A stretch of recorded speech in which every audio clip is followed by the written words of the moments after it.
Gandang umaga po, mga kaibigan. Meron tayong may importanteng balita. Tama si Attorney Kaufman. Talagang naka nakaukit na ang kapalaran ni Kadigong na yung mga nagkiklaim na sila ay tama, right use, ay hindi talaga nila patatawaran. Hindi nila kilalanin ang katarungan. Basta naniniwala silang guilty si Duterte, tatapusin nila ito na sintensyahan. Ang nangyari po ay isang araw matapos ang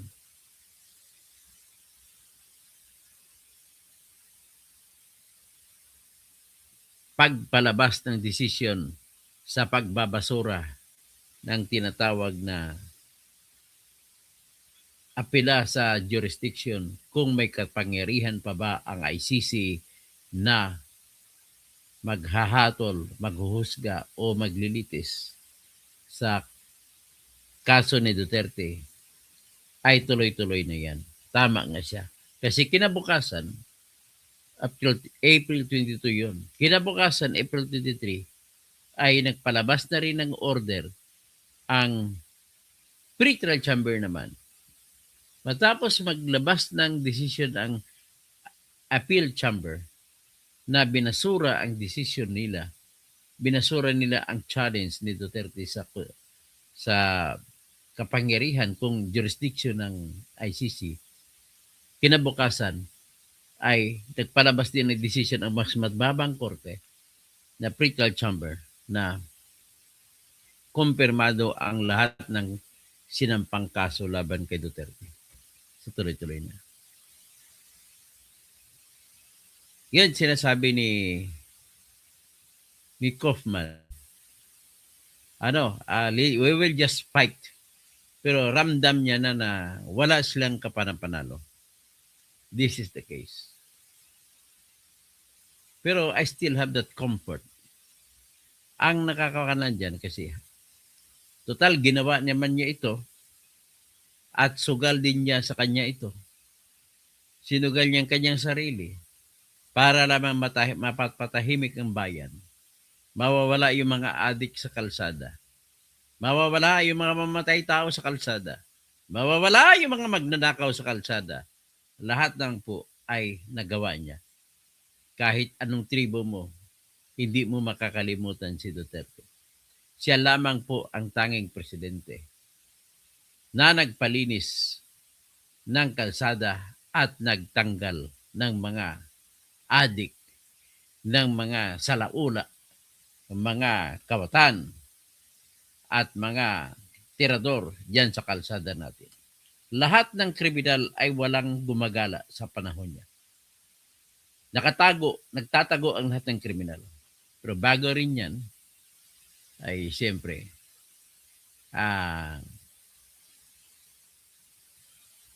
nais ko muna bago ko kayo ibibigay sa hot news natin, nais ko muna patugtog itong paborito kong musika na ang lirik ko ay binuo ko. Pero yung musika ay nanggaling sa awit ni G.K. Labajo. Lampas Buwan ang title natin.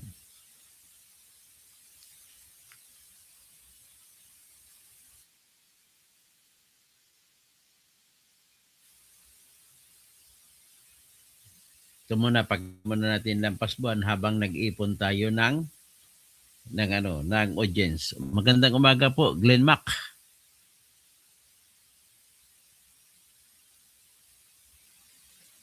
Ito po, paborito na ito ng ikuan ni Diskaya, ni Saldico.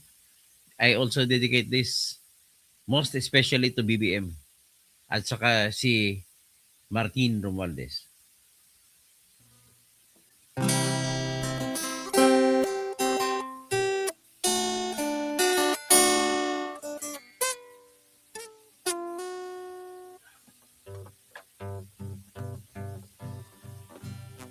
Si Saldi ko dapat wasakin. Darlene Narvino, morning. Kahit na siya'y di bahagi. Siya kayong igigisa.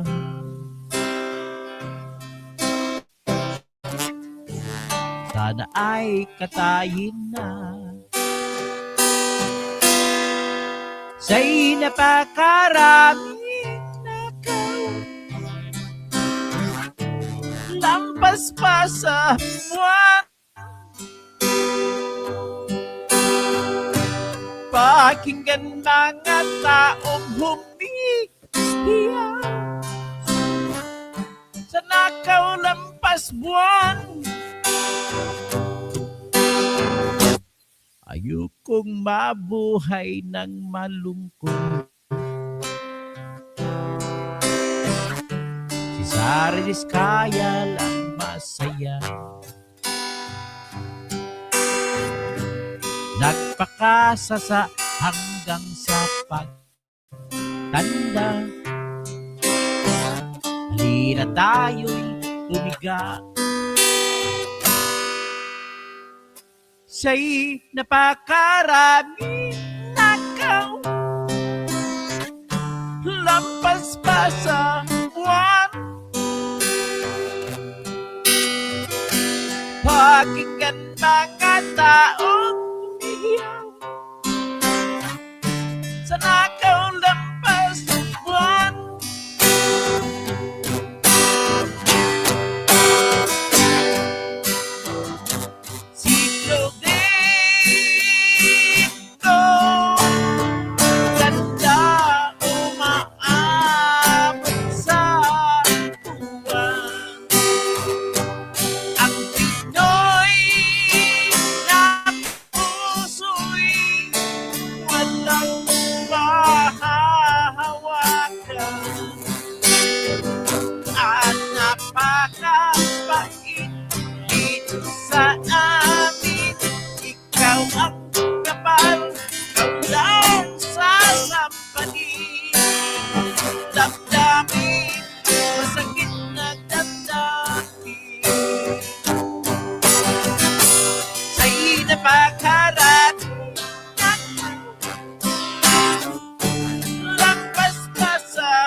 Okay? So, yan.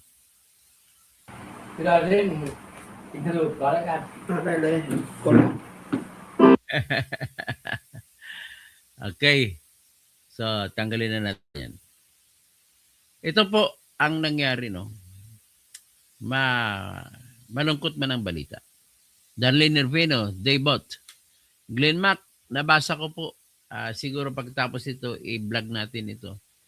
Yung sinasabi niya na merong H. So, anyway, ito na ang ano natin, no? Ang si Digong Duterte po, natandaan niyo noong April 22, alas 5 ng hapon, binasa yung decision ng kanyang hingi o hiling sa appeals chamber ng International Criminal Court na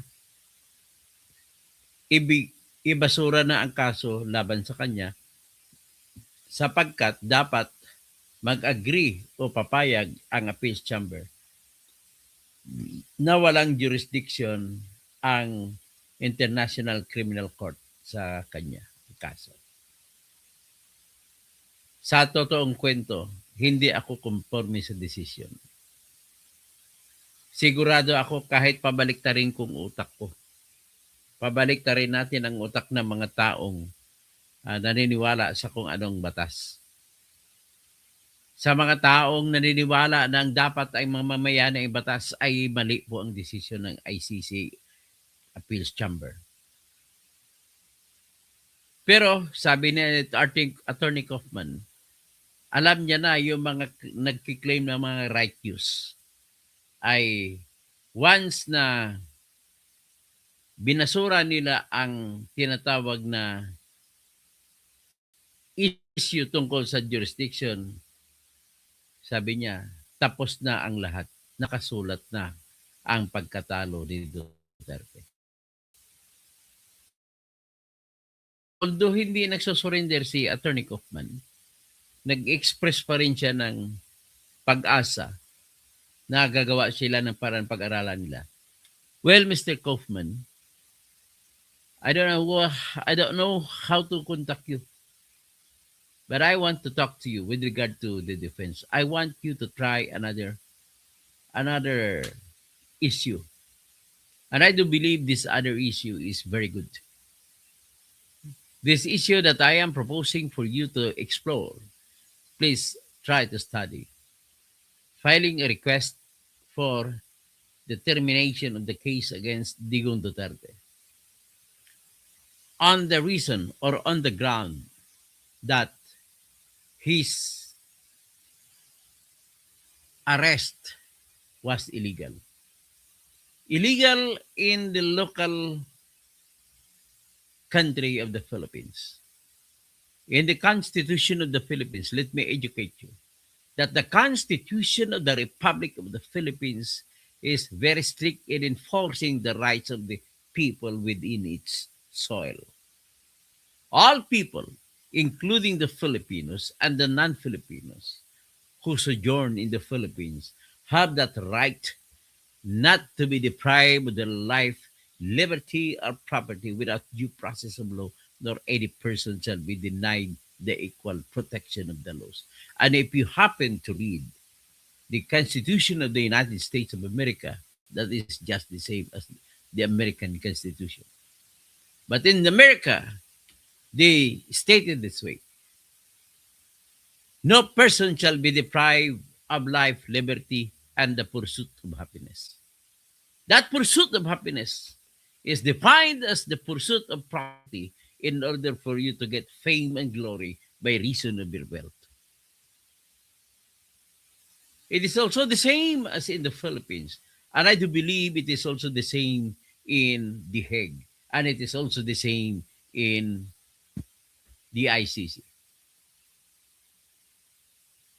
Upon the premise that there is no acquisition of jurisdiction over the person of the accused, as in the Philippines, as in this case, if the arrest of a person is illegal, then in the Philippines, the court cannot accept jurisdiction. The court will order the release of the person. And I do believe it is still the same principle that you can articulate in The Hague. I can give you two cases, two leading cases with respect to this kind of situation.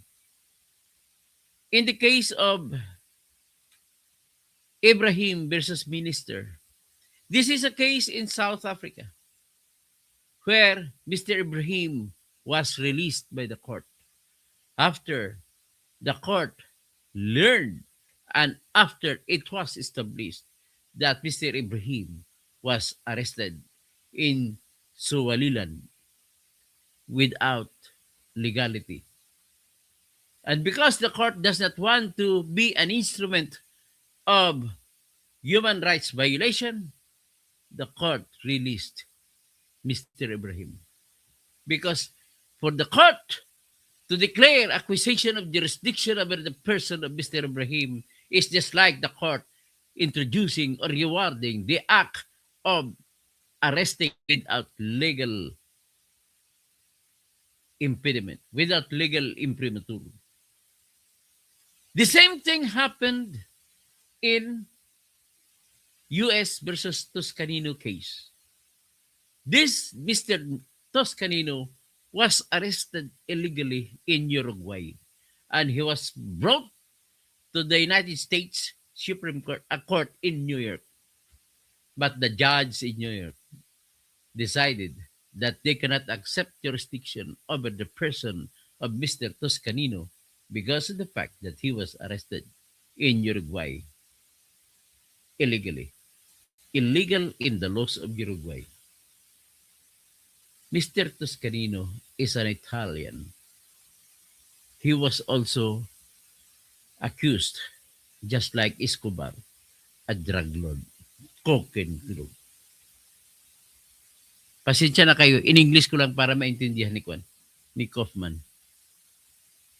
So ito, Tagalogin ko na ngayon. Nag-speech ako kanina kasi pinapropose ko kay Kaufman, Mr. Kaufman, please file a request for the release and for the disposal or the termination of the case against Duterte on the ground that his taking of his person, the taking of his person was made illegally. There is no law that allow that in the Philippines. And I was telling you about Section 1, Article 3 of the Philippines that says no person shall be deprived of life, liberty, or property without due process of law. It means, and it also in Section 2 of our Article 3 of our Constitution, which is the Bill of Rights, it also says that no person shall be issued the warrant of arrest without probable cause to be determined personally by our local judge. After examination under oath of all the complainants and the witnesses that the complainant will produce, and they're particularly describing the place to be searched, if it is on search, and the things and persons to be seized, if it is for arrest.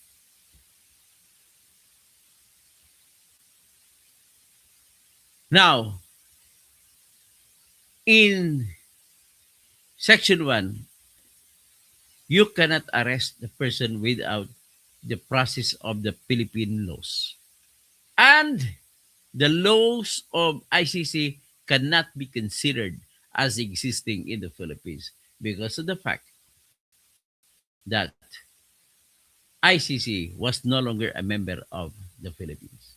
Philippines was no longer a member of the International Criminal Court, despite the fact that there is such a thing as incorporation clause in Section 2, Article 2 of the Constitution of the Philippines that says that the Philippines renounces war as an instrument of national policy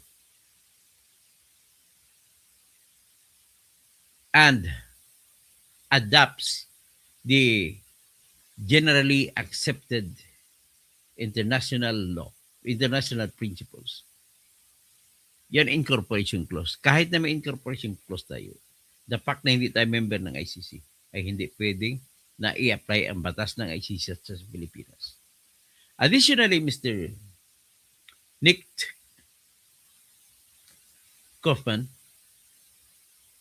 I am suggesting that you insist that if they considered Philippines was pro-hack bichi or at that time only a member of the ICC for the purpose of arrest just because there was that intervention coming from the Interpol, please tell them the Interpol law cannot apply. Why? Because Interpol, the constitution of Interpol applies only on its members. And its members are only states, not International Criminal Court. And if International Criminal Court is not a member of Interpol, then Interpol, use of Interpol by the Philippine government to legalize the arrest of Digong Duterte cannot be considered as valid and legitimate. Now, additionally, if they insist that they wanted to arrest Digong, then they are also insisting that they are using the Rome Statute as a law. Under the Rome Statute, in Article 58, it issues warrants of arrest if it is warranted. But the moment a person is arrested in any country by reason of the warrant of arrest issued by the International Criminal Court, then the Rome Statute that gives life to International Criminal Court commands that in Article 59, The person arrested by virtue of an ICC warrant must be brought to the local court. And the local court can issue order for the temporary liberty of a person if that person so arrested would file a petition for bail. Yun na in English. Pasensya lang kayo in English para lang maintindihan ni Mr. Kaufman. I know Mr. Kaufman is listening to me. So, this time, please request the dismissal of the case on the ground that there is no acquisition of jurisdiction in the person of Duterte. Kung si Judge Mutok pa magsabi, Duterte. Kasi French woman siya. Okay, so after this na binasura ng ICC yung apila nila sa jurisdiction, ang kanilang apila po sa jurisdiction ng argumento po. Ang argumento ni Mr. Kaufman is also the same argument that I have been espousing. Na dahil wala na pong jurisdiction, dahil hindi na member ang Pilipinas ng ICC, the ICC can never ask for any authorization to file a case or to investigate against any person who are citizens of the country that was a former member, that was a member of the ICC. But the ICC actually agreed to our argument that it was a mistake to apply for a request for authorization to investigate. Because at the time it was applied on 24 May 2021, the Philippines was no longer a member of the International Criminal Court. Pero sinabi ng ICC, titingnan naman natin sa Article 127. What does Article 127 say? Article 127 of the Rome Statute ay nagsasabi na pwede mag-withdraw ang kahit sinong bansa mula sa ICC o sa Rome Statute basta masunod lamang ang 4 na kondisyon. Number 1 po na kondisyon ay kung kailangan magiging epektibo lamang ang pag-withdraw 1 taon.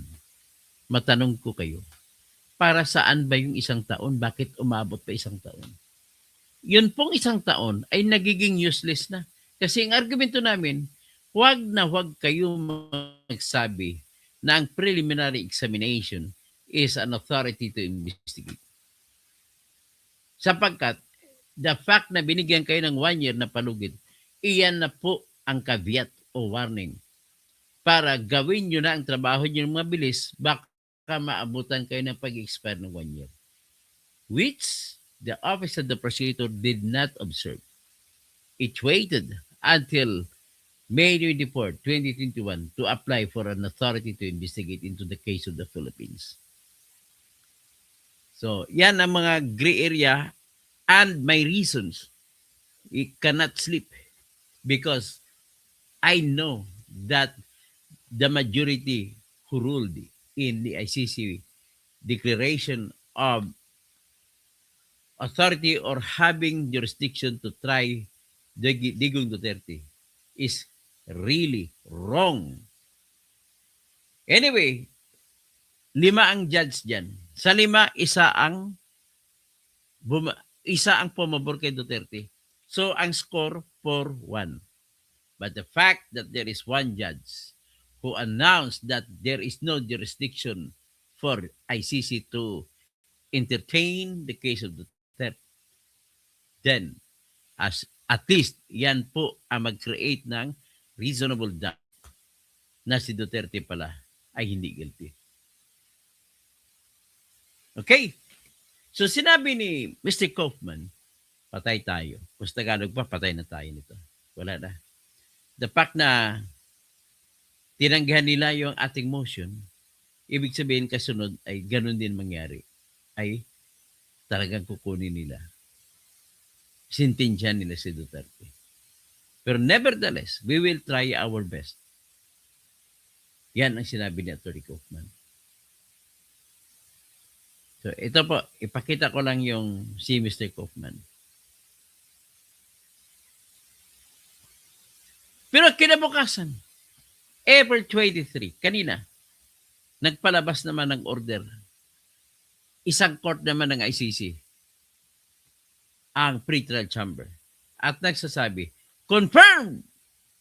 Kinumpirma na ang lahat ng kaso na sinampa ng prosecutor laban kay Duterte. So kung kinumpirma, matutuloy ang trial. Hindi ko alam kung kailan ang trial, pero sabi ni Atty. Conte daw ay mga December. Yan si Atty. Kaufman. Atty. Kaufman, thank you. Thank you for serving our former president. At least you did a great job. Yan si Mr. Kaufman. Mangyak-ngyak din siya. Attorney Nicholas Kaufman. Well, if the appeals chamber decides in favor of the defense tomorrow, that's the end of it. It's the end of the case against the former president. It's also the end of the Philippines investigation. So, you can understand the stakes here. It really is all or nothing. Yan. So, ang issue pala sa ICC na apila ay all or nothing. Kung manalo sila doon, panalo na lahat. Kung matalo sila, talo na. Yan po ang pinakamasakit. Anyway, let me bring you to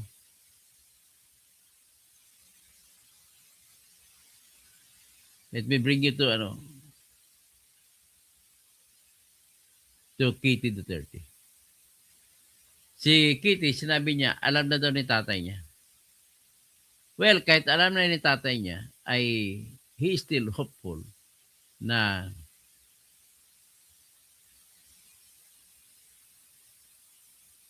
ano na lang, tanggap na daw ni tatay niya na tama nga sinasabi niya.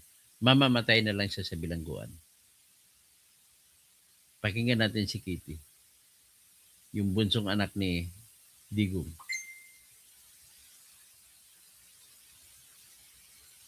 Ayan si Kitty po. Huge chances. Ano ba yun?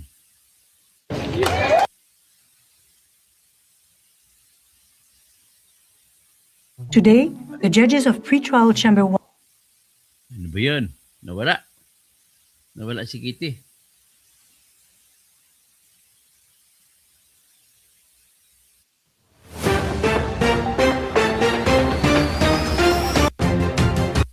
Ilan Ano ba yan? Ano ba yan? Ito si Kitty.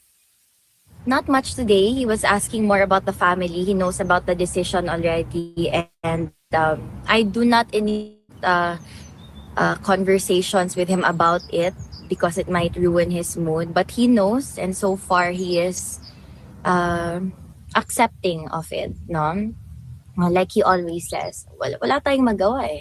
Leave it up to God. He also said na kung anong mangyari, like he said, what man proposes, God disposes. Sabi niya na he's my creator, kung anong gusto niya gawin sa akin, so be it. Ganun. Siya na yung bahala. He noticed me, siguro further into the visit, he noticed me massaging yung dito ko. Kasi namamaga. Sabi niya, ano yan? Sabi ko, pasilan ka papa, ito talaga yung pamana mo sa akin, TMJ, yung dito, TMJ, ano pa yun, peptic ulcer, gastritis, migraine, hyperhidrosis. Tapos, sabi niya, meron pang isa. Sabi ko, patay, ano na naman to? Sabi niya, the name. Sabi ko, buti naman, akala ko bagong sakit. So, sabi niya lang, he has a message to all his descendants also, protect the name and work for the people. And to everyone here outside na nagtanong na naman siya, ilan na naman ngayon? Sabi ko, ano ba yan, Papa? Hindi ko naman mabilang yan araw-araw. Sabi ko, madami pa rin, meron pa rin, and I will see them later. they're going to ask me about my visit, and wala lang, I'm gonna answer and tell them kung anong mensahe mo. Sabi niya, always Invictus, and my deep gratitude to all of you. Kit, as the daughter, what was your initial reaction when you heard about the decision of the appeals chamber? Obviously, we even without watching, no, we still keep a close eye on the case, my siblings and I. So we kind of expected the results already with the appeal on jurisdiction. Disappointed but not surprised. Like I said, we are hoping for the best, but we are always prepared for the worst. You know our families. Not much today. He was asking more about the family. He knows about the decision already, and I do not initiate conversations with him about it because it might ruin his So mood. anyway, ayan na, sinabi na no, na sinabi ni Kitty na yung tatay niya ay tanggap na. Well, that's good. That's it. You know, sometimes we have all those good intentions. May mga nagsasabi, didiis na daw ako. Ang unang tanong ko sa inyo, bakit kayo magagalit kung didiis ako? Didiis na po ako. Gusto niyo malaman ang dahilan? Walang kwenta kung mananatili kayo kung saan kayo ngayon. Kakamping, wala. Kinakampihan pa rin si BBM na magnanakaw. Makadilaw? Dilaw suot ko ngayon, People's Tonight. This is the place na kung saan ako natatrabaho for 15 years. Editor po ako niyan. Walang kwenta dyan. Sino kasama mo? Yung mga manggaganso ng pera? Puro mapagkunwari ang kasama ko dyan dati sa makakaliwa, sa dilaw, at saka sa mga kakamping. Kaya marami nagtatanong dito, ang tingin nila, bakit masama ang tingin ninyo sa DDS? Napakaganda po ng DDS. Nasa moral side po kami.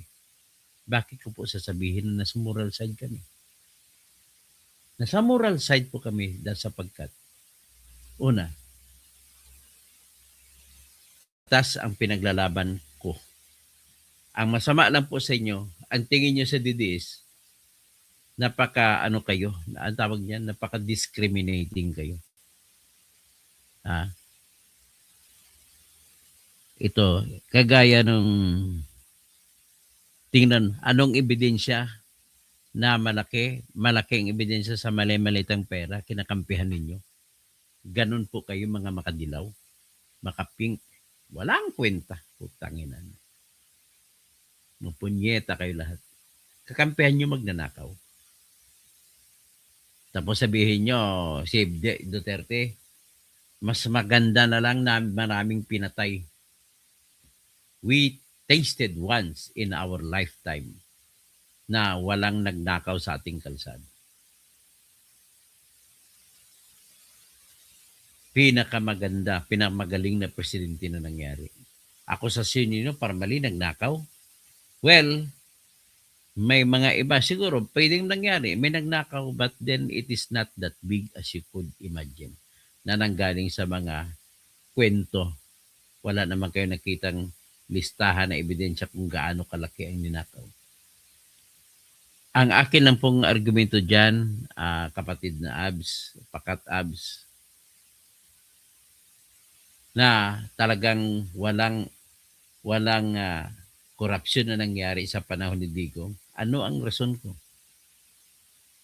Kung namatay tayo lahat panahon ng COVID, yun, ninakaw ni Digong ang lahat ng pundo para sa COVID. The fact na na-injectionan ako 3 beses, na-injectionan kayo 3 beses, it is the biggest evidence na kung may kinuha man, kunting-kunti lang yan ang nanakaw. Which is but natural sa mga politiko natin. Pero ang hindi ko nang maatim, klaro na yung pagnanakaw ng mali-malita pagkatapos kakampihan mo. Yan ang utak mo, Francis lang, Jr. Napakabugo man ni mo, boy. Bye. sa mga imong utak, pamilya ka ba sa mga bugo? Ha? Tapos swing hero nimo, ikaw, pamilya ka rin ng mga bobo. Ano mga apelido hero nimo, mga bobo pamilya pala yan. Sabi naman ito ni CPH Deluxe, I am so sorry. I am truly sad that Duterte's are being targeted. Ay, tama po. Makakampi pala tayo. I'm so sad that Duterte is being targeted. Si Ben Reclamador, kung meron ninakaw naman, konti lang, hindi yan moral. Hindi nga moral, pero ituro mo sa akin, Ben Reclamador, kung sinong politiko na alam mo na hindi nagnakaw. Sige nga, pakontesan tayo. Kung hindi, kung wala ka kung may sasabihin ka niyang malinis, ay di, ano ka, ipokrito ka. Ay siguro, di mo ba alam na karamihan sa DPWH sa magnanakaw ngayon ay appointees ni, appointees ni Duterte. Ikaw naman, Gregorio, para kang ugok. Panahon ni Noynoy ang mga tralala boys ay nagiging tralala boys din na Duterte.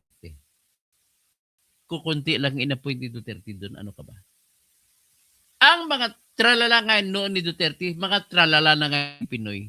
Ang mga hindi ko ni BBM, ang mga magnanakaw sa panahon ni Pinoy, panahon ni Gloria, na natira pa rin, ay nagnanakaw pa rin sa panahon ni Duterte. At panahon ni Bongbong, grabe ang pagnanakaw kasi ang presidente nakipagnakaw din. Ang premise mo, Gregorio, na appointees ni Duterte, kabubuhan yan. Sino ba nag-appoint kabunuan? Si Duterte? Huwag ka kayo magpakabubo. Kaya na ay bansa natin hindi naka-unador kasi napakabubo nyo talaga. Magdesisyon naman kayo ng tama. Pagdating sa eleksyon, mag-isip kayo ng malalim. Huwag kayo mag-isip kagaya nito kay Kagaya nito kay Ben Reclamador, baliktad yung kanyang isip. Ang tawag niya sa mga taong mga kagaya kay BBM ay malinis. Malinis. Hindi magnanakaw. Anong tawag mo, Ben Reclamador, kay Romualdez? Malinis. Anong tawag kay Saldi Cubangco? Saldi ko, malinis. Di ba? Ganun lang kayo. Nakakahiya naman tayo mga Pilipino. Nagtataguan pa tayo kunwari pa. Sa totoo lang, ang totoong pangyayari na walang korupsyon kay kung ako ang presidente, that's the time na walang korupsyon mangyayari. Pero mas gusto ko maging ombudsman ako. Kaya kung si Sara Manalo, talagang gagawin ko ang lahat. Liligawan ko siya at liligawan hanggang sa basta ma-appoint lang ko, palitan ko si Remulla. Magiging ombudsman ako. Ipakulong ko lahat na magnanakaw. Sa isang taon, sinisiguro ko sa inyo, ubos lahat ang magnanakaw at wala na magnanakaw sa kaban ng ating bayan. May formula na ako, nakaplano na sa isipan ko. Kasi ako lang pwede mag-implement yan kasi may malinis akong puso. Malinis ang aking utak. At galing ako sa pribadong estado, pribadong kumpanya, pribadong trabaho. Hindi pa ako nagiging public official. Kaya, kumbaga, virgin pa baga ako. Virgin pang aking puso. Virgin pang aking utak. Alam niya ni Labhart Merian. Alam niya yan. Kasi naging client ko yan. Naipanalo ko yan sa korte. Yan. Sino pa? Ayaw nga, mag-wild party, magsingot niya. Yan, si Ben Reclamador. Ay, Ben, natutuwa naman ako sa'yo. Pasensya ka na, Ben, Call me also. Gantihan mo rin ako, Ben. Tawagin mo rin ako na bubo ako. Okay lang sa akin yan. Darlene Narvino. Joe Ibed, Sir, what happened to the situation of Tatay Digong's case? Ayun. Kakatayin na siya ng ICC. Wala na tayong chance. Kasi kinumpirma na pagkatapos na magdesisyon na binasura ang issue sa jurisdiction, kinabukasan, kinumpirma naman ng ICC ang mga kaso laban kay Digong. But then, huwag kayo mag-alala. Wala namang pong bayani na hindi nabibilanggo. Si bayani natin na si Jose Rizal, binilanggo rin. Ang bayani natin na si Andres Bonifacio, binilanggo nila ni Aguinaldo bago nila firing squad sa Maragondon. Although, maraming tao ngayon, mga Pilipino, magsasabi na masama si Duterte ngayon. Pero isa lang po ang sigurado ko. Ang buong Mindanao po ay hindi nyo makukuha. Doon po ako nanggagaling sa Mindanao. Alam mo, mga iba, mga taga-Luzon, sana naman nakikiusap ako sa inyo. Marami sa inyo dyan, hindi naman lahat. Marami sa inyo dyan na mga racist, anong tawag racist? Na mga nanlalait ng tribong Bisaya. Kasi karamihan po sa Bisaya, DDS. Mabuti na lang napakaraming Ilocano na DDS. Maraming Kapampangan na DDS. Marami ring Bicolano na DDS. Marami ring Tagalog na DDS. Marami ding mga, sa Metro Manila lalo, majority po ay DDS.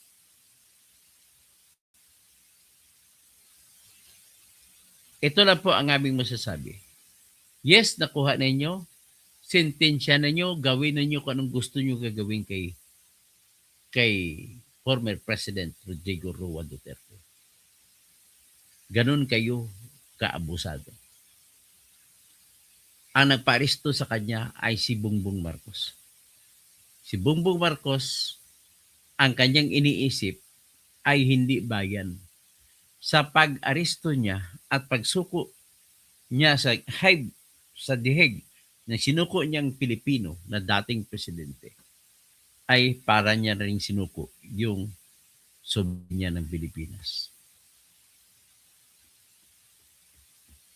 Alam mo yung usapin soberanya? Sa ibang bansa, big deal yan. Si Trump, basta may Amerikano, kahit mamamatay tao pa yung Amerikano, hindi niya ibibigay sa ibang bansa yun. Amerika na magpaparusa niyan, hindi kayo. Sa ibang bansa, si Germany, ayaw ng Germany ibibigay ang kanilang suspect. Sila na lang ang paparusa niyan. Maliban na lamang kung mayroong tinatawag na extradition treaty. Kasi sa extradition treaty, may kasunduan yun.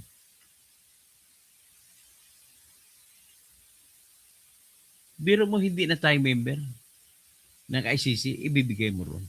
Na may karapatan naman tayo. Bakit Bongbong Marcos? Bakit hindi ka nag-umpisa ng investigasyon laban kay Duterte patungkol sa mga extrajudicial killings? Bakit mo ba pinibigay pa doon sa ICC? Wala ka sanang problema sa Pilipino. At ang Pilipino, okay lang yun, nakukulong. Maraming Pilipino ang tumitingin kay Digong Duterte. Majority po, pasensya na kayo ng mga anti-Digong. Majority po sa Pilipino nakatingin kay Duterte bilang bayani. Kung galit kayo sa kanya sapagkat marami siyang pinatay kuno, ay, well, it will not erase from the hearts of those who believe in Duterte, lalo na mga OFW kahit anong tribo. Nagmamahal kay Duterte because of what he did. Maparusahan man siya because of what he did, well, the best that we can do is just to thank him and to give him flowers kung mamamatay siya. Ganun na lamang po ang ating maitutulong sa kanya. Sinakripisyo na sarili natin para maging matahimik ang bayan natin. At least in 3 years, nakatikim tayo kung ano kasarap ang maging matahimik ang ating bayan. Akalain mo sa panahon ng COVID, walang trabaho ang lahat. But din, hindi nawawala ng pagkain ang lahat ng mamamayang Pilipino. Pinangutang niya kaya malaki ang utang ng Pilipinas. Sa panahon niya, umabot na 6.8 trillion pesos. Sapagkat po kailangan niyang umutang kasi walang trabaho ang lahat ng Pilipino, hindi makapagtrabaho dahil puno ng COVID.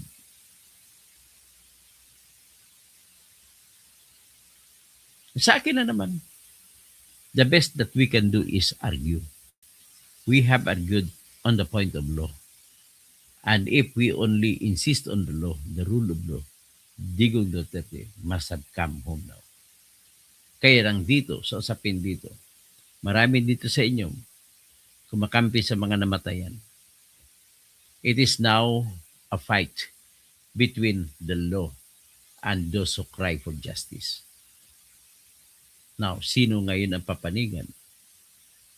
Yung batas na nagsasabi na wala ng jurisdiction ang ICC o yung mga umiiyak ng katarungan dahil namatay daw ang kanilang mga kaanak?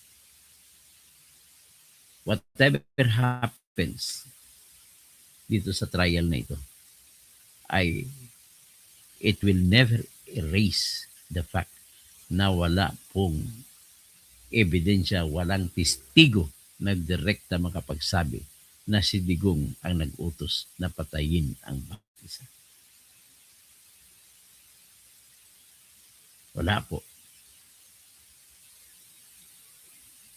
But then, kung kinumpirma nila, alam niyo, bukas pag magising ako, magbablog ako, i-explain ko sa inyong bawat isa ano ang rason ng pre-trial chamber judge, bakit nila kinumpirma ang mga lahat ng akusasyon laban kay Digong Duterte. Pero sa ngayon, ang masasabi ko lamang is this. Wala pong ebidensya na nagtuturo direkta kay Duterte na siya ay ang nag-utos na para ipapatay ang lahat na namatay. Actually, magugulat kayo. Bukas pag diniscuss ko, inisa-isa ko, mismo ang pre-trial chamber ay nagsabi na walang ebidensya na direkta nag-utos na si Digong Duterte ang nagpapatay. Kaya lang, sinabi lang ng pre-trial chamber, kailangan namang natin litisin. Baka pa lamang may makikitang ebidensya kapag nagpatuloy na ang paglilitis.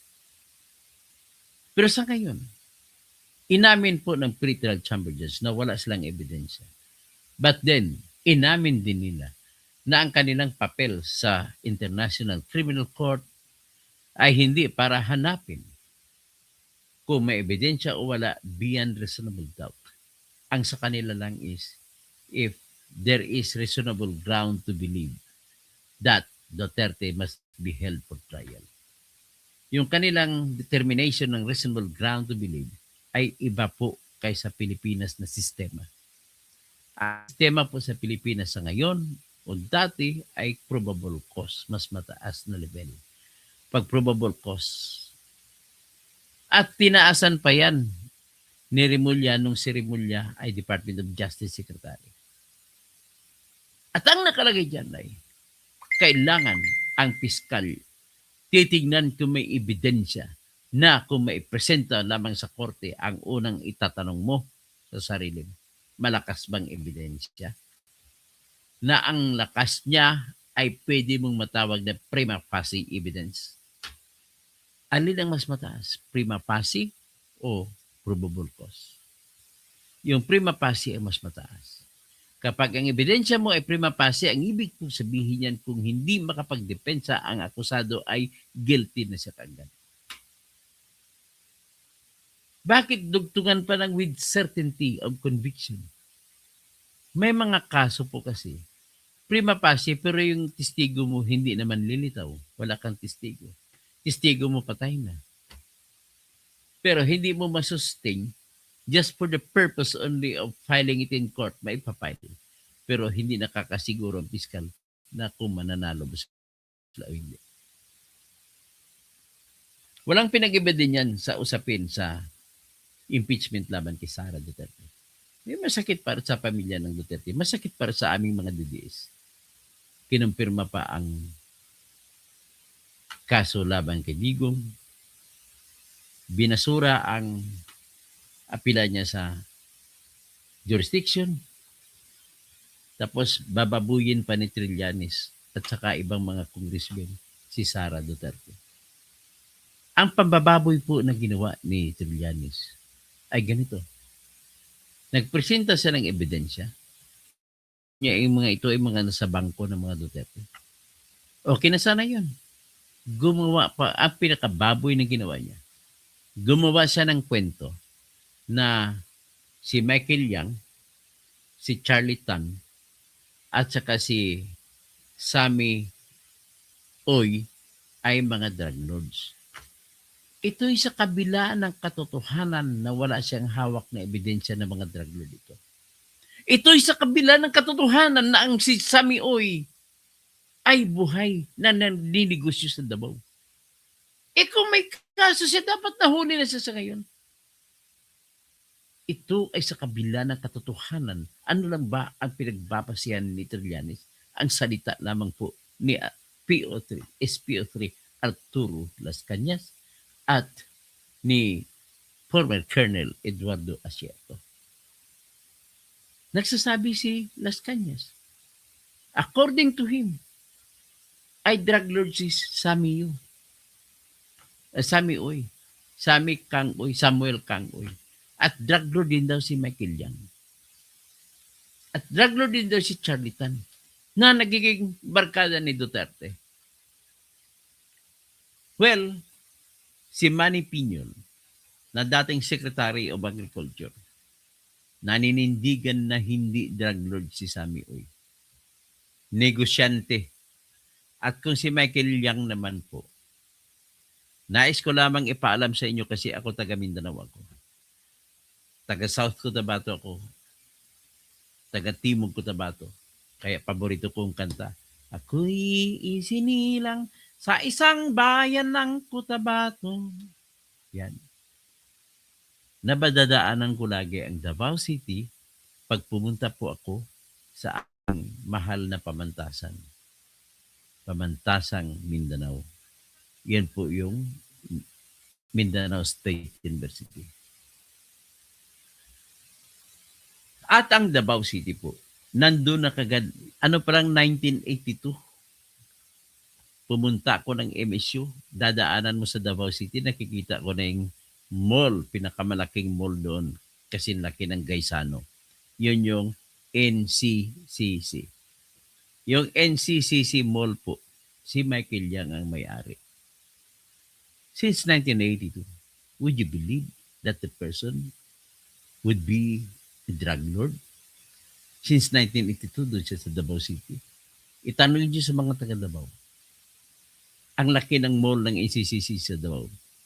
Sa ngayon, meron niyang merong tinatawag ng parang 7-Eleven, NCCC convenience store. Do you think na ganon may-ari ng mall ay magninegosyo pa siya sa droga? Di ba? Parang may-ari ka ng mall. Ang laki ng mall, kasing laki ng SM sa Manila.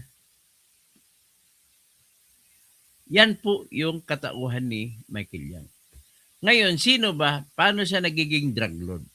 Ito po ay naging drug lord siya nang dahil po sa kwento ni Michael Asierto, ni Eduardo Asierto, at saka kwento ni SPO3 Arturo Las Cañas. Lahat po kwento yan. According to them, those are the results of their investigations, intelligence investigations. Okay? Ano ba ang meron sa intelligence investigation? Ang mga makukuha nyo po na mga detalye sa tinatawag na intelligence information ay hindi po magagamit sa korte. Bagkus kasi mababa lang ang kalidad ng bigat ng ebidensya na yun. Karamihan pa dyan, hearsay. Merong lalapit sa iyo na binibigyan mo ng pera kasi may confidential fund ka. So, ano nangyari doon? Kikwento lang sa iyo. Ganito po, ganito. Nakita namin si Michael Yang, nagbenta. Ganun ang sistema yun. Tapos ang sistema ng intelligence principle, kailangan minimum of 5 na source, iba-ibang tao nagsasabi sa iyo ng kwento tungkol sa kung anong bagay. Kung mag-lock in at magkapare-pareho, yan, halos sigurado ka na. Pero ang purpose mo ay magsasagawa ka lamang ng operation. Hindi ka magsasampa ng kaso. Kasi hindi pa rin pwedeng gamitin sa korte yung intelligence information at hindi niyan matatanggap. Mababang uri ng ebidensya yan. So, aking sinasabi lang dito. All right, panalo kayo na anti-DDS. Matutuloy yung trial. Makukulong si Digong. Sa akin lang masabi, ulitin ko lang, hindi nyo maalis ang katotohanan na ang halos lahat ng taga Mindanao ay solid yan sa mga Duterte. Yan ang unahin ninyo. Huwag nyo namang laitin kaming mga taga Mindanao. Sa totoo lang, nanliliit ako sa sarili ko pag tinawag nyo ako didilis. Parang baga ang sa tingin niyo mga bobo kaming rasa. Pakiusap lang naman. Respetuhin nyo naman ang paniniwala ng bawat isa sa atin. Kumbinsin nyo ako na mali ako. Kumbinsin ko rin kayo na mali kayo. But, in the meantime, just another thing that hiningi ko siya, huwag po kayo magalit kung tawagin ko kayong bobo. At hindi rin po ako magagalit kung tawagin nyo rin akong bobo. Pero ang pakiusap ko lang, pag tinawag ko kayong bobo, mayroon akong paliwanag bakit ko kayo tinawag na bobo. Kung kayo rin, tawagin niyo akong bobo, okay lang. Pero dapat sana hinihiling ko, sana mayroong paliwanag para magiging matalino tayo lahat. Tawagin niyo akong kalbo, wala naman akong magagawa. Talagang kalbo ako eh. Yan lang naman eh. At sa akin naman, pero mahirapan siguro kayo magpapatunay na bubo ako. Bakit? Katatapos ko lang po mag-take ng IQ exam. Ang IQ exam ko po ay 129 ang score ko. Super above average. Kaya, tama po kayo, Darlene, Narvina, magdasal tayo, walang imposible sa Panginoon. Sabi nga ni Pastor,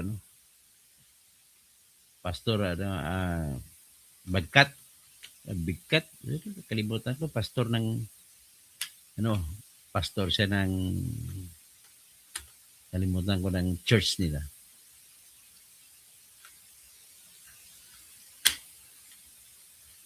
Walang imposible sa Panginoon. Sabi ng Panginoon, tumawag ka at ako'y tutulong sa iyo. Hindi ko kaalaman lyrics. Pero iyan po, nagugustuhan ko sa aming Bagkat pala. Sa aming Bagkat. Pastor sa aming Bagkat. Ito lang po masasabi ko. Si Manny Piñol po nagsasabi, pinangangatawanan niya na hindi yan drug lord si Sammy Uy. Sana naman, pakiusap ko sa iyo, Trillanes. Huwag kang magtag na kung ang basihan mo lamang ay kwento ng ibang tao. Meron po kaming tinatawag na batas ng ebidensya na nagsasabi ay res ipsa. And res inter alios acta. Ibig sabihin, pag nagkwento si Ben Reclamador, magnanakaw yan si Toto Kausing. Huwag niyo paniwalaan kagad si Ben Reclamador. Kasi wala naman kaming, hindi niyo napatunayan paano mo siya paniwalaan, bakit mo siya paniwalaan, masalita lang sa akin. Ganon din kay Trillanes, bakit mo paniwalaan ang salita niya laban kay Sammy Yu, kay Michael Yang, kay Duterte, kay Charlie Tan. Hindi po katwiran yan, Mr. Trillanes. Nadapak na hindi sila nagrereklamo, hindi sila umaangal sa sinasabi mo, ay tanggap na nila kaagad. Tandaan niyo po, Yes, there is a rule that says silence means yes. Sa Tagalog pa, yung pananahimik, ang ibig sabihin ay oo. Ladies and gentlemen, hindi po yan sa lahat ng pagkakataon. At kung ang pinag-usapan natin kung ikukulong natin ang tao, hindi. Yung pananahimik ng taong kinakasuhan mo ay karapatan niya yan sa ilalim ng batas kasi the right to remain silent. Kaya pag criminal case ang labanan, silence means can never be mean yes. Can never be meant as yes. Pero kung civil case yun, utang ang pinag-usapan. Sasabihin ko si Ben Recamador, binigyan ko ng cheque tapos pinapalit niya tapos hindi siya umimik. Automatic, tinanggap niya na. Ibig sabihin, magbabayad na siya ngayon sa akin. Pero usapin na lang na civil case yan. Singilan. Pero pag usapin sa gagawin ko halimbawa, yung cheque. Cheque ni Ben Recamador, nabigay sa akin ng cheque. Binigyan ko siya ng pera sa cheque niya. Pagkatapos, hindi niya pinunduhan. Hindi, criminal case yun ng BP22. Pero nagiging criminal case na. At hindi na pwedeng sabihin na yung pananahimik ni Ben Recamador sa cheque niya ay pwede na maging ebidensya na totoo na may utang na siya sa akin cheque at niloko niya ako. Bakit hindi totoo? Kasi ito po ay usaping criminal law. So yan lamang po ang aking message. Mamaya matulog muna ako. Pagising ko po, ipaliwanag ko sa inyo isa-isa. Ano ang dahilan? Ano ang rason ng International Criminal Court Pretrial Chamber kung bakit nila inanito, kung bakit nila inaprubahan ang kaso laban kay Digong. Kasi magbabasa ko, ay kamag-anak ko pala si Roger Center. Tony, ako po si Romel Centeno. Tatay ko po si Remo Centeno Causing. Magkamag-anak tayo. Si Ben Recamador, mas maniwala ako kay Las Cañas.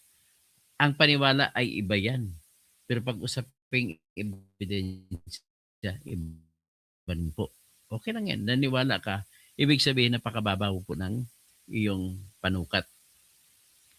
Tapos, Ronel, ayaw ko man maging sagabal sa karir mo, sa vlogger, pero masama nilalason mo ang mga tao na walang alam kaya ng mga didis. Ay, kayo naman. Ano naman, Ronel? Ano ibig sabihin? Nilalason mga tao na walang alam kaya mga didiis. Sino bang sinasabihin mo? Ako nga nagrereklamo, huwag niyo sabihin na bobo mga didiis. Sa totoo lang, naasar ako niyan. Kasi didiis ako. Bakit nanonood na nakikinig kayo sa mga bobo na didiis?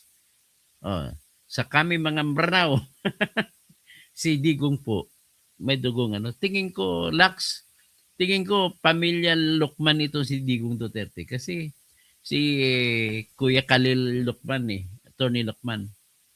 Kung minsan ang shadow niya, makita ko, magkamukha sila ni Duterte. Tingin ko mga dugong Lucman ito, si Duterte, sa pamilya Lucman. Kasi sabi ni Duterte, ang lula niya ay Maranao. Ang lula niya na nanay ng nanay niya. Bayong Buntag, Lax Gadya. Okay. Tapos si Joe, kung yan ang papel ni Tatay Digong at yan ang landas ni Tatay Digong tanggapin, ay pagdasal na lang po natin. Parang tanyag na lang natin na bayani siya. Bayani, parang Jose Rizal na bayani rin, na namatay, umiyak lang tayo. Parang si Magsaysay noon, ang tatay ko, na si Remo Centeno Causing ay umiyak nung nabalitaan niyang namatay si President Ramon Magsaysay. Ganon kamahal ng tao noon si President Ramon Magsaysay. Kanino kami maniwala? Sa iyo o kay Las Cañas? Nasa iyo yan, Ronel. Basta ibigyan ng kita ng tip. Habang kwento pa lang yan, hindi pa pwede paniwalaan yan. Unang-una, wala namang pinakita si Las Cañas na ebidensya na nagnakaw naging drug lord si Sammy Uy. Kwento lang. Kinikwento niya lang kung ano nakita niya. Well, that story is not enough if you want to use that as an evidence, if only for you to call one person as drug addict o drug lord. Si Ben Reclamador, hindi ako nagagalit dyan. Kahit tawagin ako bubo, malinaw ang argumento ko. I love you, Ben Reclamador. Cornelia Villarta. Kung ikaw ay nagiging ako, hindi na ako sasali dyan kasi alam ko naman na may kasalanan talaga. Bakit pa ako? O di, matanong naman kita, Camille Villacarta. Pwede ka mag-comment dito? May tanong ako sa iyo. Ano naman ang tingin mo kay Bongbong Marcos?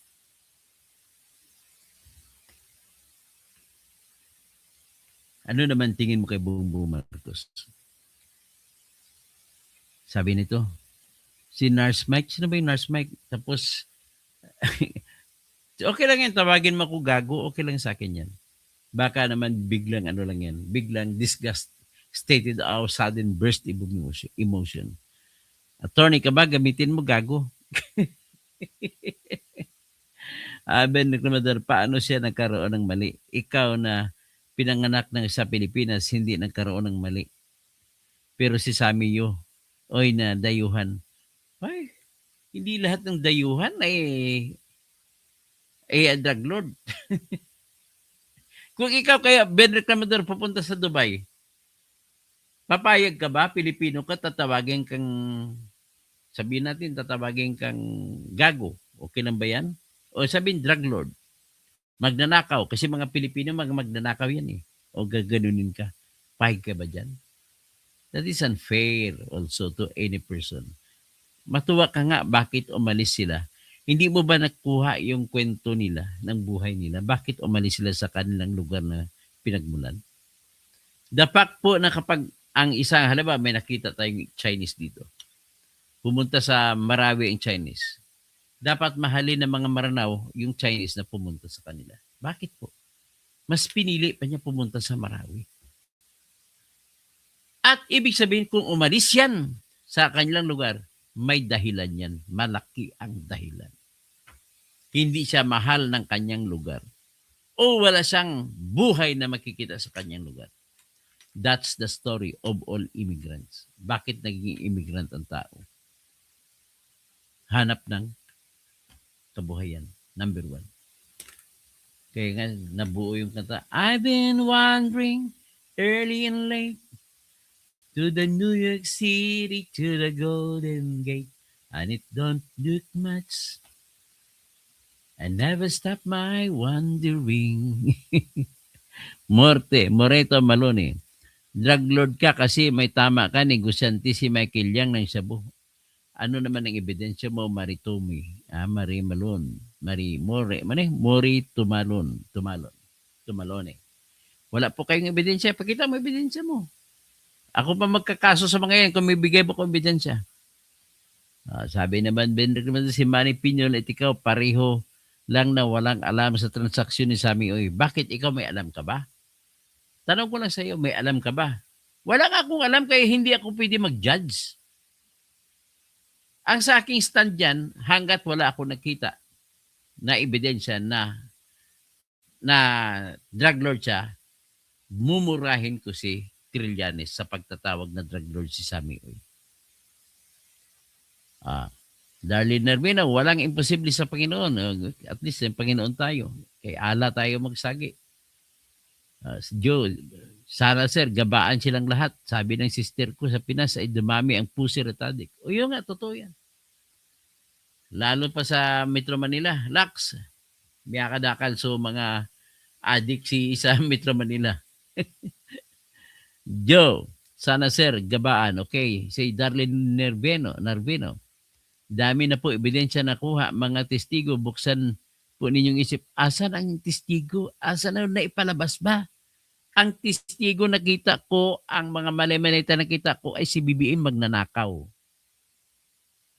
Paano mo masasabi na drug lord yan? Wala nga ang testigo eh. Wala nga ang ebidensya eh. Puro kwento lang nila sa kanya sa basihan mo. Hindi pwede yun.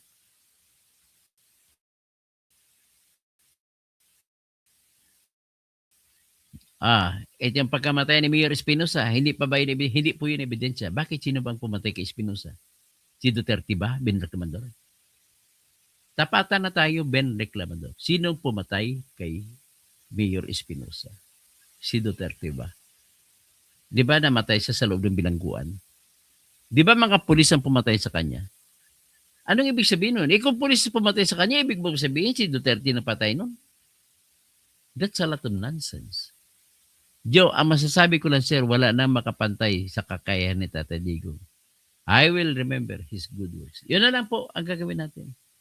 Lagi na lang natin alalahanin yung mga kagandahang ginawa ni Duterte sa Pilipinas.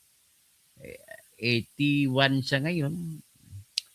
I don't think he will reach 86. Hindi pa matatapos ang kaso, sa totoo lang, mamamatay na siya dyan. Masakit man sabihin, pero katotohanan yan sa edad. Jacob Costner, Tatay Digong, bring him home. Walang imposible sa Panginoon.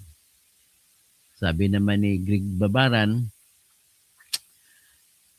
sabi mo, talong argumento mo. Well, argument, there is always such a thing as loss and victory, Greg Babaran.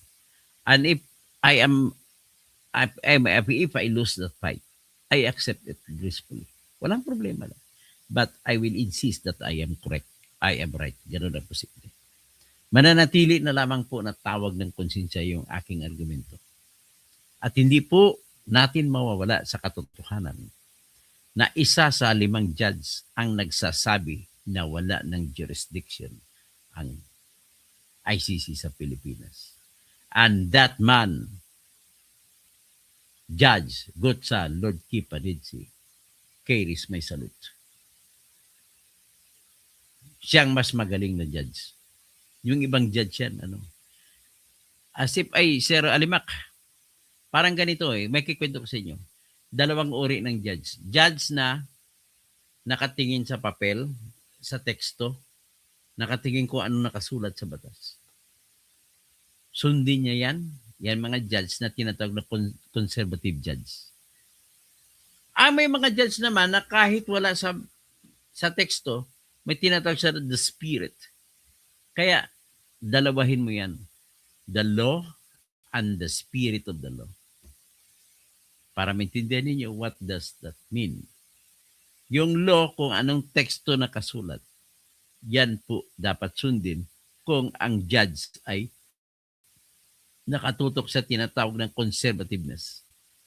So halimbawa, sa kaso ni Duterte, nagsasabi po sa Article 12, Paragraph 2, at saka Article 13, Paragraph C, na the filing of the request for authorization o di kaya pagsampa ng kaso ay kailangan sa isang kondisyon na dapat ang bansa na kung saan ang intensyon mo na mag-imbestiga ka ay sakop pa ng ICC o Rome Statute at the time ng sinampa mong kaso. Yan ang teksto. Yan ang nakasulat sa batas.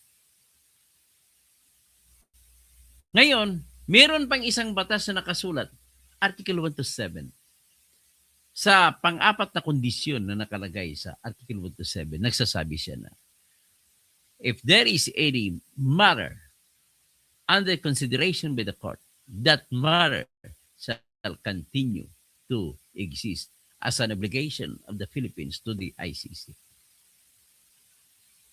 Ito namang mga judges na 4, dito sila pumasok sa spirit, kung tawagin man natin the spirit of the law. Kasi sabi nila, ang spirit of the law is to punish impunity because the objective of the Rome Statute is to stop impunity in the world, anywhere it is.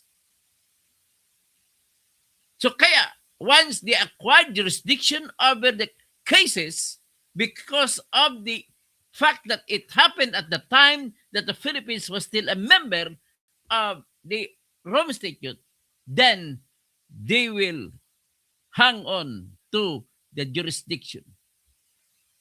Ang purpose nila para daw ipatupad ang tinatawag na principle ng international law na Rome Statute.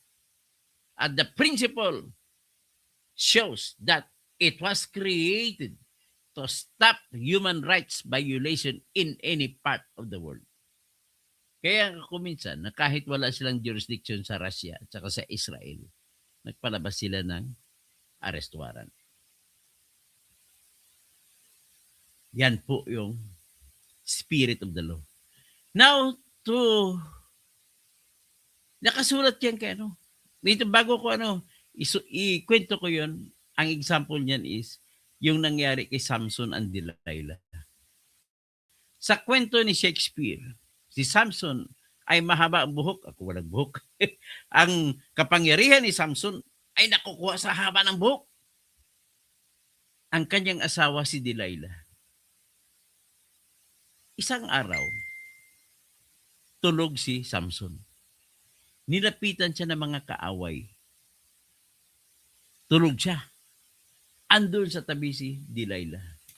Kinontrata nila si Delilah. Delilah, may gunting kami dito.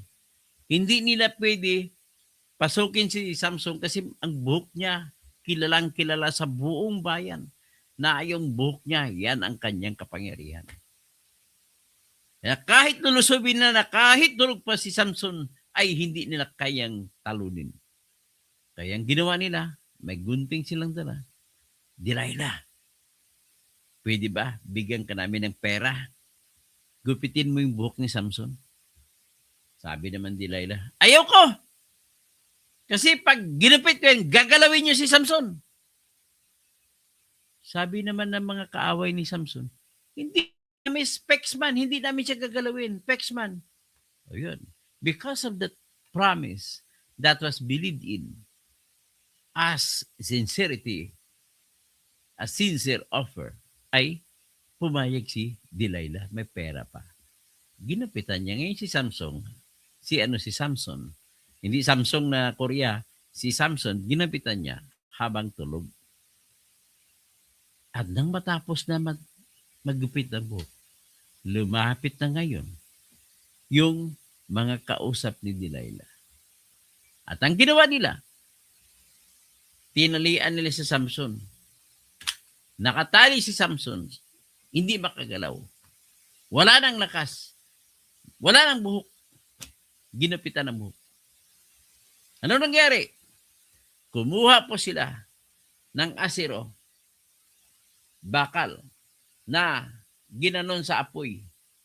Namula-mulang apoy, tsaka dinapat sa itaas lang ng konti ng mata ni Samson. Hindi dinikit ang bakal. Namamula-mula. Nabulag si Samson, nasaktan. Naiyak si Delilah. Di ba sabi nyo, usapan natin? Huwag niyong galawin. Doon na ngayon pumasok Sir Alibak, ang pagka-poet ni Shakespeare. Sabay-sabi si Shakespeare sa kanyang libro. It is not the letter that killeth. It is the spirit that giveth life. Hindi yung letra na nakakamatay, kundi yung kaluluwa na nakakabuhay. Ganon po ang mga dalawang klaseng judge. Ang judge na nagdesisyon na ibasura yung apila ni Digong Duterte dahil wala nang sa teksto ay wala nang jurisdiction. Pero sabi na dito sila sa espiritu ng Rome Statute. Alam mo naman, pagkaganon po, dangerous po yung ginawa ng mga majority na judges. That act of the judges of ruling without foundation in any law of Rome Statute. In even the Vienna Convention on the Law of Treaties, it is not supported by that law. Kasi ang Vienna Convention on the Law of Treaties, yan po yung batas sa lahat ng treaty. Kasama dyan ang sitwasyon. Ano kung mag-alis ang isang bayan, isang bansa? Ano ang batas na susundin? Halimbawa, na-treaty ang Pilipinas sabihin na natin sa Malaysia, bibili ng mga gasolina, oil. Tapos, nangutang ang Pilipinas kasi walang pera. Pagkatapos mautang, makuha na ng Pilipinas sa mga langis. Sabay, deklara, ayaw na namin ng kontrata. Pwede ba yun? Yan po, sinasabi ko lang, ano yung treaty yan? Treaty, bilateral treaty kasi by dalawa lang. So ngayon, anong mamayani? Susundin ngayon yung Vienna Convention on the Law of Treaties na nag-uutos na kung sa panahon na ganoon ay ang mamayani po ay Vienna Convention on the Law of Treaties na nag-uutos na kung may naiwang obligasyon ay kailangan to pa rin. Yan. So ngayon, itong 27, Article 27, meron tinatawag dyan na if there is any matter under consideration by the court, then that matter will continue to survive even if the Philippines is no longer a member of the ICC. What was that matter? No matter what they tell us, no matter what they do. Yung matter na yan po kinakonsider, yan po yung preliminary examination. Ano naman ang preliminary examination? Yun po yung pagkakandak ng pahapyaw na investigasyon, parang pulis na naghanap ng ebidensya. At kung marami na silang ebidensya, lalapit sila sa piskal. Ganon. Makahanap sila ng ebidensya, lalapit sila ngayon, saka pala sila mag-apply ng kaso. So, yan po ang preliminary examination. Now, if you will ask me, preliminary examination, there is no law in Rome Statute that gives or that states explicitly and expressly that preliminary examination could be a source of power to exercise the jurisdiction to hear and decide a criminal case. Yan ang posisyon ko kasi wala dyan eh. Bakit? Nasa prinsipyo po ng batas that power cannot be presumed. Hindi mo pwede ipalagay lamang na may kapangyarihan ka. Dapat it must be given expressly by the law. Eh wala naman sa provision ng Rome Statute na nagsasabi na ang preliminary examination brings with it the power to try and decide a criminal case. So with that, good morning po, Sir Alimac. Magandang umaga po. At tayo'y mamaya may gagawin ako, matutulog din ako. At siyempre, may hanap po ako. At let me announce to you, mamaya po, magsasampa po ako ng petition na ipatigil ko yung investigasyon laban kay Sara Duterte. Mamaya, pagising ko, isasampa ko po yun. Magandang umaga po sa lahat. Hindi na muna ako magbabati. Ronel, Sir Alimac, si Lacson Gadya, na mga emisyuan. Kataya sa mga emisyuan si mga bright bamboo kami. Pero dami award from MSU Alumni Association.